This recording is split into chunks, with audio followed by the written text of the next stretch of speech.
Jeremy Clarkson once wrote this article where I remember him describing like it. I can't remember what car it was talking about, but it's like he described it as being like a car that you bought a bit like a carpet. It's just like how much meters worth of car do I want? Oh, it's this much. There you go, generic car. And I was like, there was some stuff that was very much like that, and you were like, I don't know. So you ended up inventing this kind of rather elaborate in to kind of give the reader some interesting hook to actually read about said boring crossover mobile.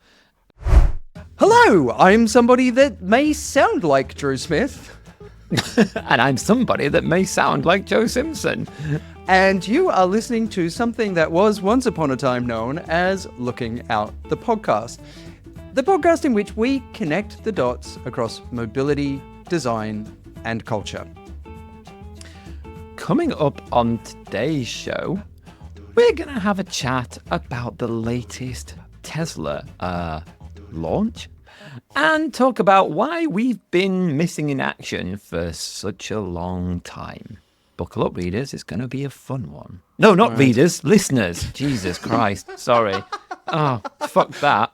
Off to a good start, Joe. Let's dive in. What the fuck happened today, Joe? I don't want to talk about that. Oh, come on. Come on. I don't know. Cat got your tongue? Or legal and compliance? I didn't want to come and record a podcast when we've not recorded for a couple of months and then just be like, let's go hate on Tesla.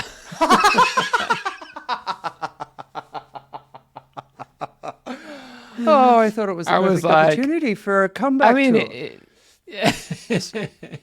what do we do best? Wind people up about EVs, potentially get ourselves into trouble talking about other brands' design language, and hate on Tesla. I mean, there's a reason I haven't had a lot to say over the past few months. Because, okay, let's be honest, right?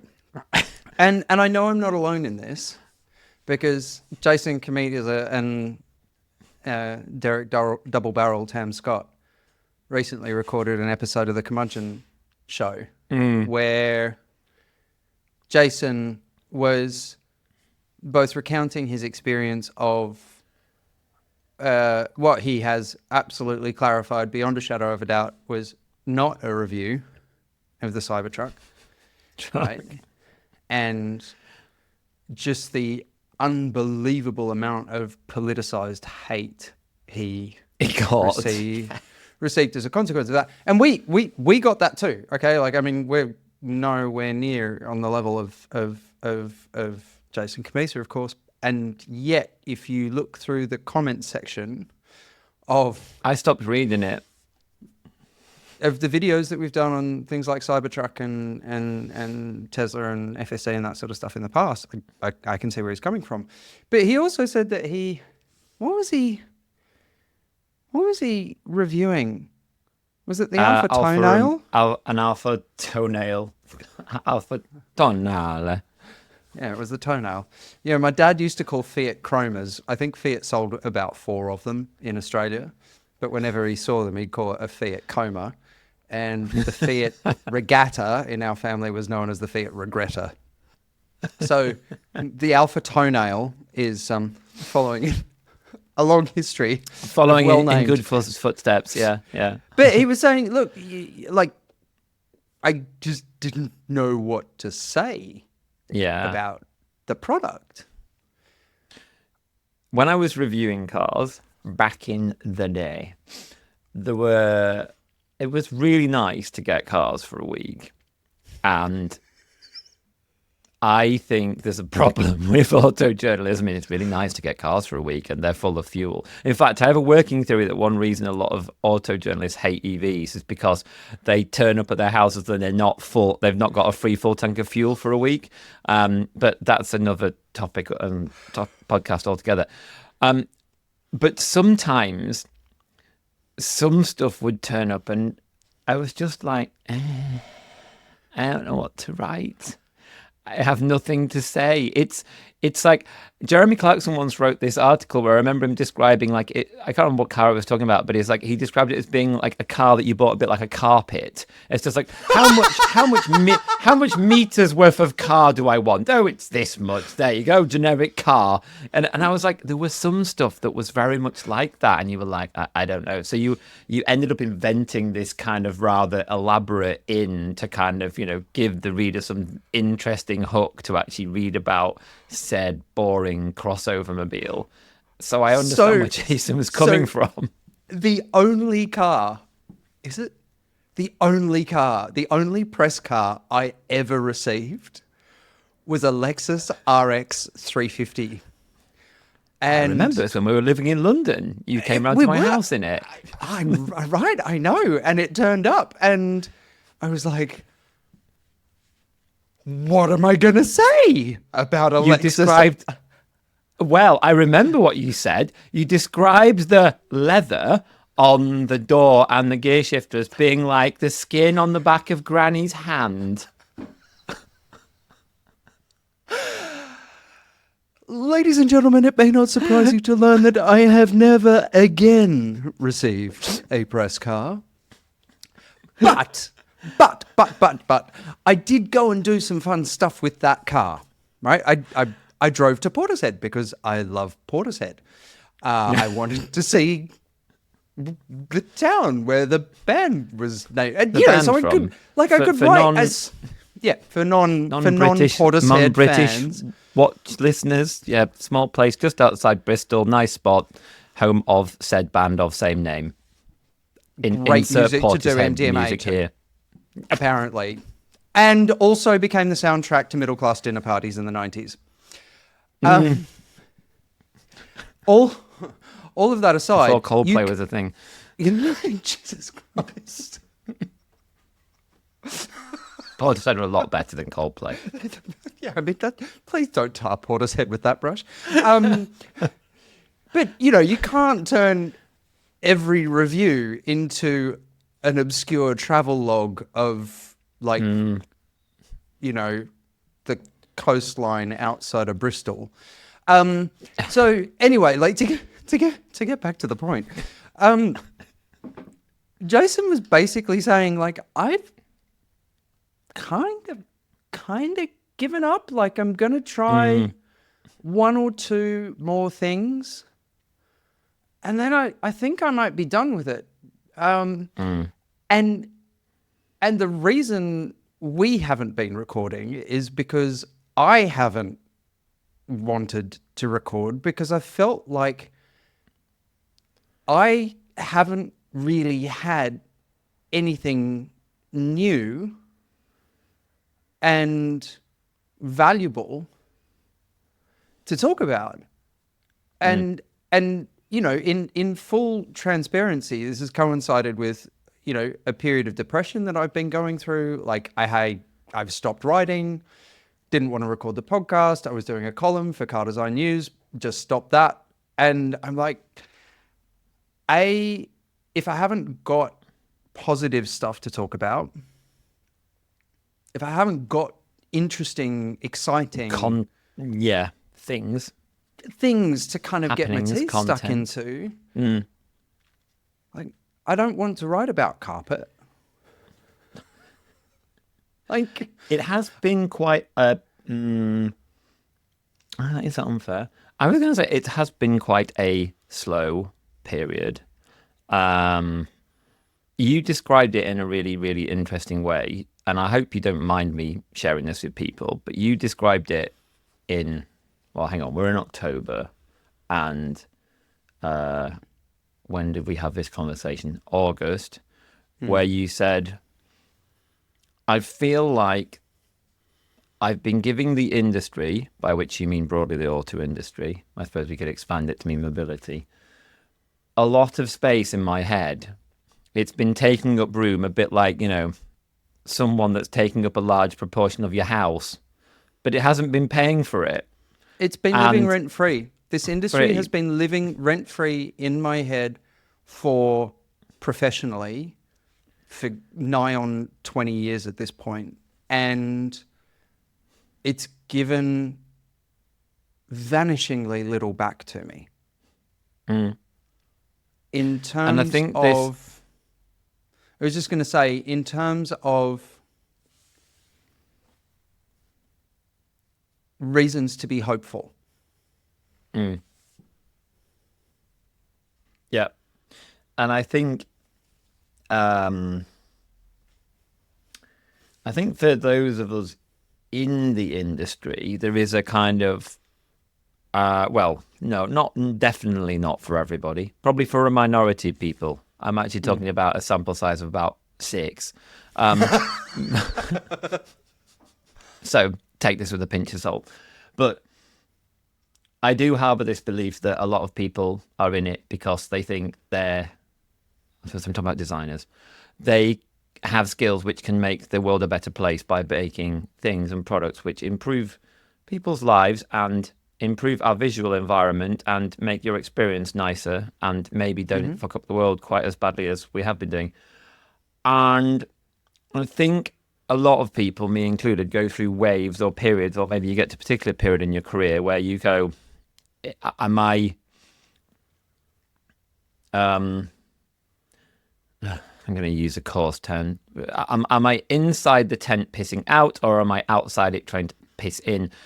And I think for those of us in the industry, you hope and believe that you're making the sort of everything move in a more positive direction, but you'll have days where you're like, is this really worth it? Is this really what I'm doing? Could my skill set be better applied elsewhere and have a bigger impact? And I don't mean from sort of one brand to another. I mean just in terms of if you're of the belief that you want to try and make the world a better place, or you want to try and make nicer products for people, even, is then being inside a car company design department the best place to do it? I think that's been perhaps the appeal of a lot of the startups, that you've actually had the ability to start from a clean sheet of paper and really affect it and have impact.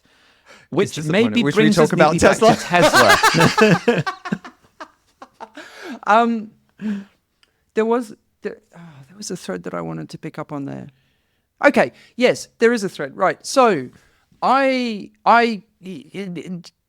for people who perhaps aren't aware, when I left Europe in, Christ, what was it? 2023. April of 2023, right? I came back to Australia with the intention of establishing an independent design strategy practice, right, to work in the automotive industry, Studio Fro. I'd been working kind of on and off independently for many years. It's how Joe and I originally met, actually, was working together on stuff.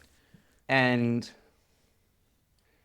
I came back to Australia and fairly quickly started to realize the uphill struggle that it was going to be to try and continue to consult meaningfully to the automotive industry from a country that has precisely zero automotive industry.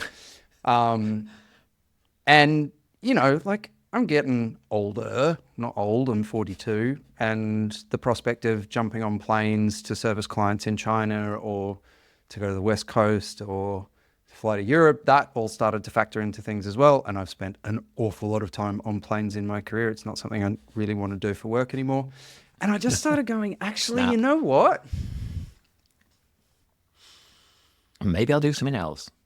So the question was there, right? And then a chap that I've been working on The Next Billion Cars, the other podcast that I do since 2018, wrote a book about generative artificial intelligence last year. And he sat me down for breakfast one morning. This is Mark Pesce, and he said, what else should I do with this book? And being the good little management consultant, I gave him a bunch of ideas about how he could, kind of monetize all of the intellectual property that had gone into this book beyond just book sales. And one of those ideas was to develop a consultancy offer around it, because I am still deeply skeptical, not cynical, for Sam Livingston out there. I am not cynical. I am skeptical about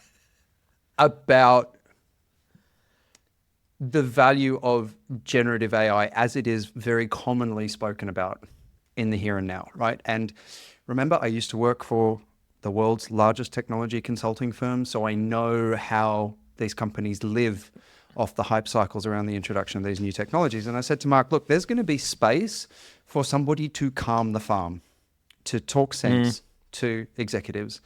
And the whole reason I'm telling you this story is because Mark came back to me 3 months after that conversation and said, Drew, you and I are going to start a consulting firm about artificial intelligence. And I was like, Are we? what? And he was like, it was your idea, remember? But Studio Fro wasn't going anywhere. You know, I was picking up little bits of work here and there. And I needed to earn some money. And I thought, you know what? Why not? I really like Mark. There's room here for me to kind of express my skepticism, and it'll be really interesting to see what the clients are like. Because I think you know that over the years, the engagements that I've had with the automotive industry where, you know, I try to bring an outside perspective, perhaps a perspective that is divorced from whatever hype is overtaking leadership teams on a given day or week or month or year, has very often fallen on deaf ears. And what I've found with the clients that I now work with is a bunch of senior leaders who are humble, who are curious, who are going, oh shit, and not battening down the hatches and running away from the challenge, but going, can you help us lean into this? And you maybe don't want to talk about your clients, but what sectors and industries are you predominantly talking about? Not automotive, So yes. No, because of course at CES we had Volkswagen integrating ChatGPT into their ID cars to laughably bad effect, because they are the kind of company that wouldn't listen to the type of advice that Mark and I give. So we have clients in the marketing services space. We have financial services organizations. We have local government. We have utilities. Cool. You know, and I think that's... I was just going to say, like, we're engaging kind of with C-suite people, right? C-suite and one level below, who are kind of facing into a whole bunch of hype-driven fear around what's going to happen to their organizations. And I mention this because it's nice to talk to leaders within organizations that are leaning into the challenges and looking for interesting solutions. Rather than kind of like, fuck, how do we keep the old thing going for as long as possible? Yeah, I was going to say, I don't know. I need to be careful how I sort of say this, but I guess if we parallel like what happens in automotive, I think what you're getting at to a certain extent is a couple of things. And I'm not going to focus my hate on the car companies, but just suffice to say that I think what you're saying is the priority is how do we keep the factories running and, you know, the machine well-oiled. That's priority number one. But then what's happened in the auto industry, and for anybody listening who's not in the auto industry, of which maybe there's a few, why does everything seem so similar? Well, it's kind of, you know, it's geared in a certain way instead of in a certain way, partly industrially, you know, the industrial reality of it. But the other thing is that there is a safety net for people in the C-suite in automotive firms in everybody looks at the same data, everybody uses JD Power, everybody uses Standard & Poor's, everybody hires uses, McKinsey. You know, and then I was going to say, and then at the C-suite level, everybody hires McKinsey, or BCG, or Bain. Accenture. Yeah. And then if we want to do some transformation or some kind of, you know, sort of customer level stuff, we might hire IDEO. And what happens is I think, you know this better than me, but probably the same stuff gets sort of churned around. And everybody's comfortable knowing that everybody else's C-suite is probably getting the same management document on AI or whatever from McKinsey. So there's a kind of theory I used to like, write those documents, Joe. But my point is, I think that the logic is, well, even if they're wrong, at least everyone's going to get the wrong stuff. So we're all going to do wrong together. So we're not going to end up too far out of whack with everybody else in the industry, which is how when people say, how come it can't innovate? Well, you kind of see the big picture there. My first boss in London, Jeremy Brown, I will never ever forget him saying this to me, and I think he'd cribbed it from somewhere else. But the saying used to be, "Nobody gets fired for hiring IBM," and we were a small, ethnographically informed product and service innovation consultancy, and he would say, "Nobody gets fired for hiring IDEO," right? Yeah, yeah, They exactly. are the safe pair of hands, but they won't give you anything different. And I think that's what I staked my claim around trying to do, is to... Right. And I would, add that where, to give my own company credit, I have been involved in projects where it's not been the obvious that has been hired, and they have been interesting. And surprise, small consultancies, innovative consultancies who have a different model and stuff, yes, it can feel scary at first, but they tend to challenge or change your way of thinking and looking at the world, and particularly when you engage with people, customers. And that tends to be the thing that actually really then drives change or can sort of spread a different idea through an organization, which is really powerful. And so within that vein, I think it's fascinating to look at the arc of an organization like Ford, right? And I don't know if Ryan McManus listens to this, but it would be interesting to get his point of view on it, because obviously Ford famously just hoovered up work from IDEO. I mean, even when I was working, so sorry to interject, I started working for an agency who was working for Ford in, 2000 and, was it 2008? It was a financial crisis, because Ford had just literally mortgaged the house and managed not to go into Chapter 11 in the same way that Chrysler and GM did, and that was great. It was when you and I started working together. Yeah. We were working on Ford stuff. 2008, 2009, and we were working for a very small agency, but they had hired, even at that point, I don't know what the retainer was, but they had IDEO doing user research. IDEO had led them to the Ford Fusion Hybrid, I remember, where one side of the driver information cluster, like the leaves grew. Exactly. To show how kind of well you were driving, how efficiently you were driving. That was an IDEO sort of innovation. And so Ford then decided, and this is so often the arc when organizations latch on to a new let's call it a new problem-solving methodology. Quite often, they typically start working with outside resources to start playing with this stuff. And then over the course of time, if they find that this new problem-solving methodology is valuable, they then start to develop the in-house capability. And of course, that gave rise to D-Ford. And I think for a long time, D-Ford, for people like you and I, was the standard bearer for how to develop human-centered design and innovation capabilities within a car company, right? Yeah. And yet that all blew up last year. Like they fired every single person pretty much associated with D-Ford. I think they brought quite a few, some in-house, and it was obvious that there was maybe a issue with how the way a car company works and generally runs, and the design and engineering departments, and then having a sort of, if you like, adjunct, semi out of house independent but in-house consulting innovation agency, and how you used that to good effect, how you brought ideas across, how you manage things like process and ownership of ideas, and the kind of you brought in the insights that D Ford had into car programs. Yeah, yeah, and look, I know for a fact from having spoken to numerous people that worked within D Ford, that there were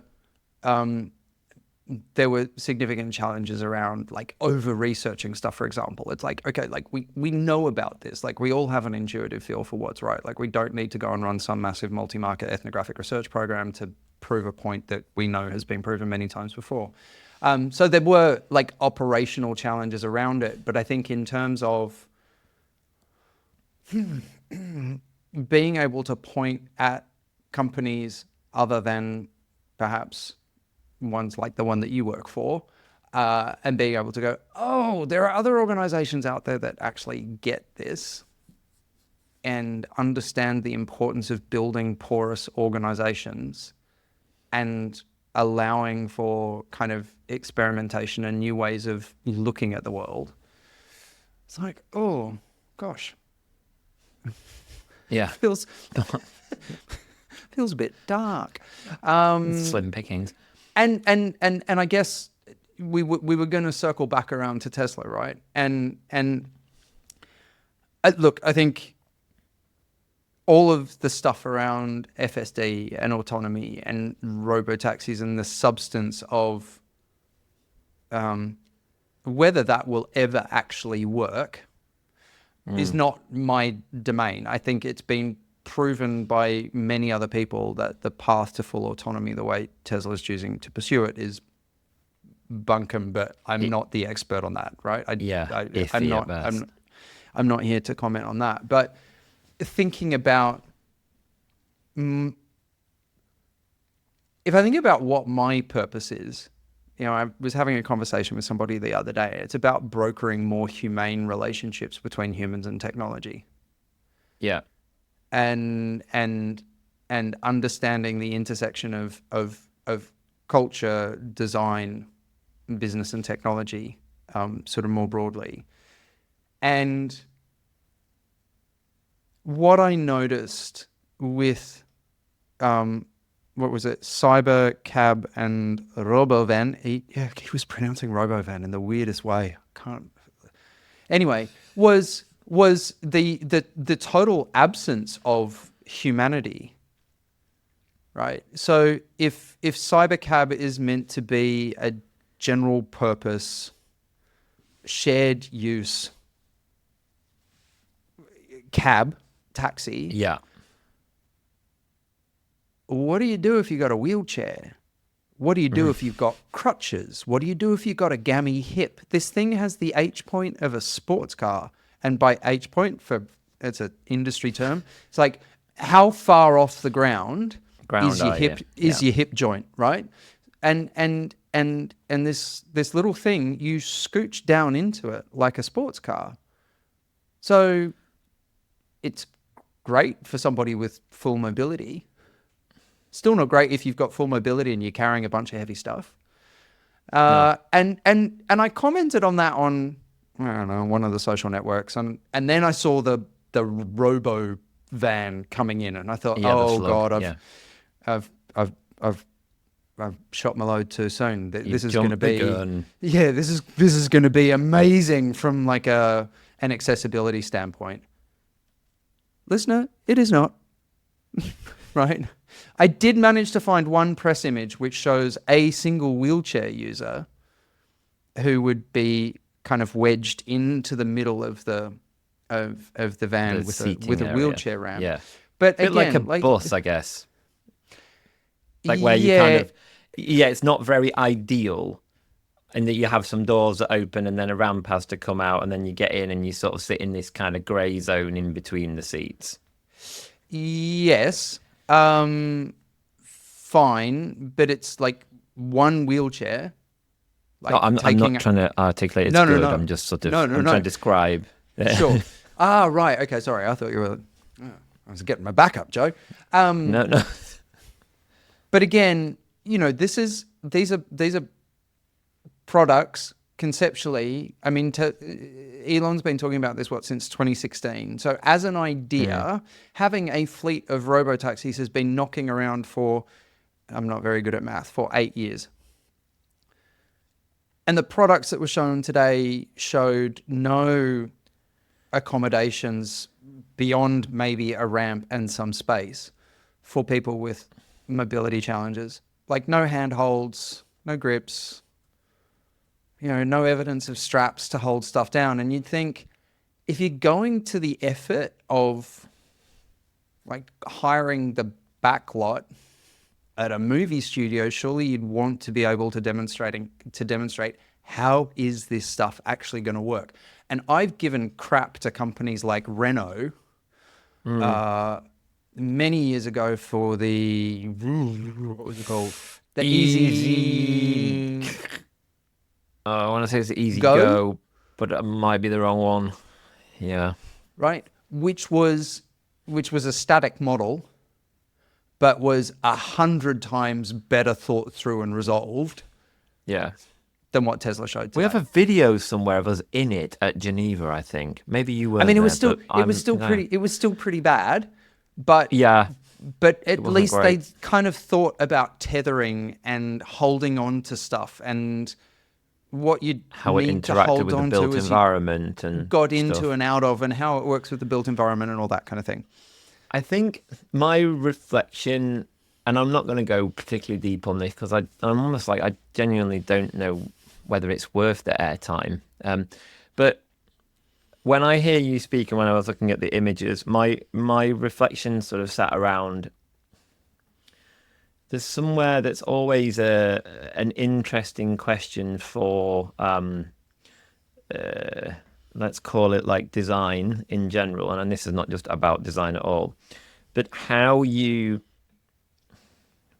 balance in inverted commas that sort of futuristic visionary quality where it's like, oh, it has to look like something from the future because self-driving vehicles are the future, so it has to map to a mental model that we have created in our minds that's actually often based on film.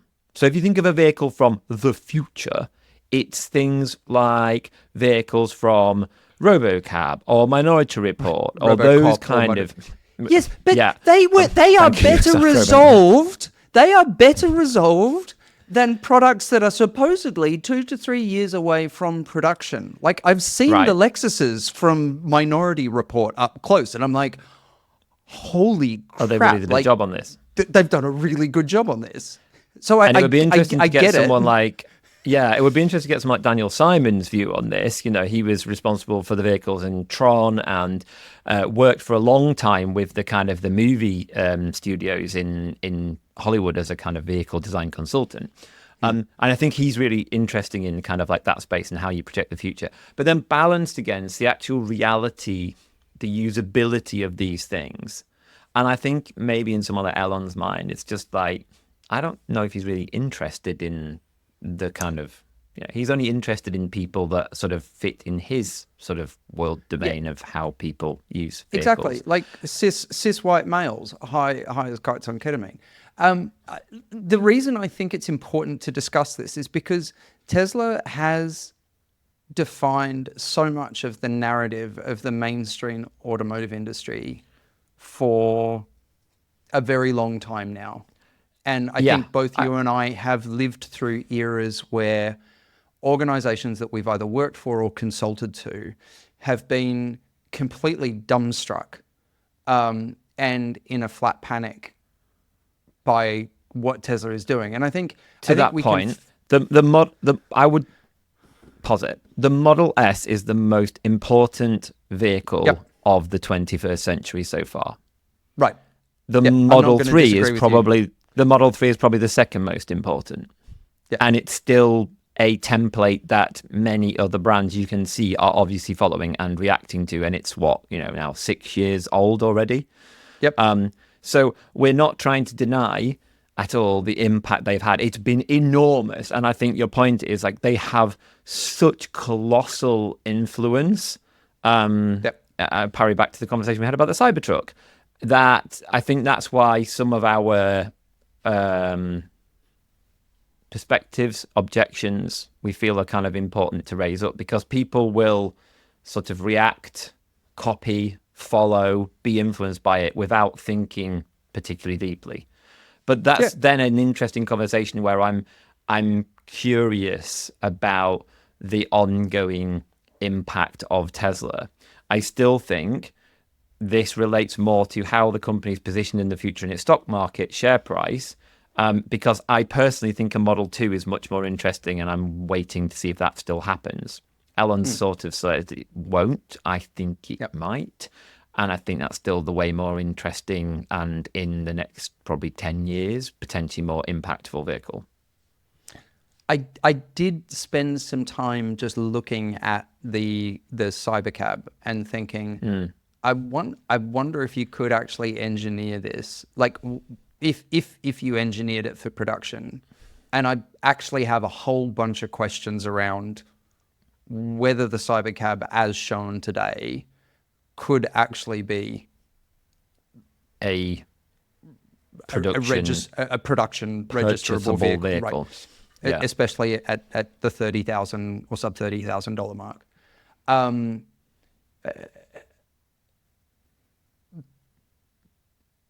I think the point that I wanted to get to was, from here on out, I think it's been easy to sort of both sides Tesla for a little while and be like, oh yeah, okay, like the whole FSD thing, it's kind of not cool, but Model S, Model 3, wow, isn't that amazing? And then you look at Cybertruck, and we had conversations about 48-volt architectures and blah blah blah blah blah. They are not a serious company.